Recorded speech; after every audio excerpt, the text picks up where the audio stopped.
Talks, sponsored by Lexus of Las Vegas and Lexus of Henderson. Millions of Americans could miss out on a big chunk of coronavirus relief change. And I spoke with local financial professional Brad Zucker from Safe Money Advisors to explain why and also to share 4 ways we can use this money wisely. Brad, we're talking about the coronavirus relief. So who will be at risk of missing out on these payments? Well, the government says nearly 9 million people may be missing out on that $1,200 stimulus check because the IRS or the Treasury Department doesn't have all their information. So it's people that receive Social Security or typically don't file a tax return that could be missing their check because the IRS is missing information. So if you think that you're missing that check, the IRS has a tracking tool on their website to find out where your money is. You can get that information right on my website at AskBradZucker.com. Right, and we all have different financial responsibilities, but once people get their checks, how should they spend them?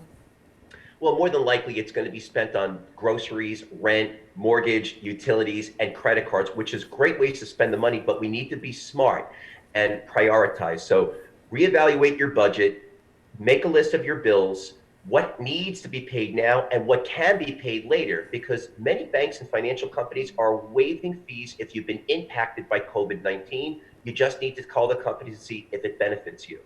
We always want to cover our basic expenses first, but once you've done that and maybe you still have some extra money on the side, what else should we prioritize?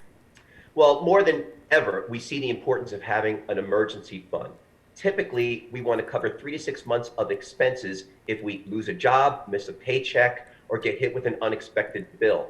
Families without this fund may have to borrow money, and that could lead to a cycle of debt. Right. And you were talking about the cycle of debt. What about our future? You know, we always like to take care of things that are here right now, present, but we also need to think about the future. Yeah, it might be difficult to make debt payments on top of your other bills, but we need to stay on top of the high interest debt like credit cards. So using an avalanche method, you list all of your debt by way of interest, prioritize the highest interest rate debt, and make minimum payments on the rest of those accounts. Once the highest debt is paid off, you move on to the next highest debt. All right, Brad, before we go, what else should people take care of once they get that extra money? Well, in addition to putting money away for your future, like a Roth IRA, or if you're retired, creating more spendable income, if you've already got a job and you've got your emergency fund, help our local community. Food banks and charities are seeing a demand in their services. If you've got your job in an emergency fund, you may want to help the less fortunate. Yeah, very important, especially during these tough times. Thank you so much again, Brad, for joining us this morning. We'll have all of this too at ktnv.com/money. We'll be right back.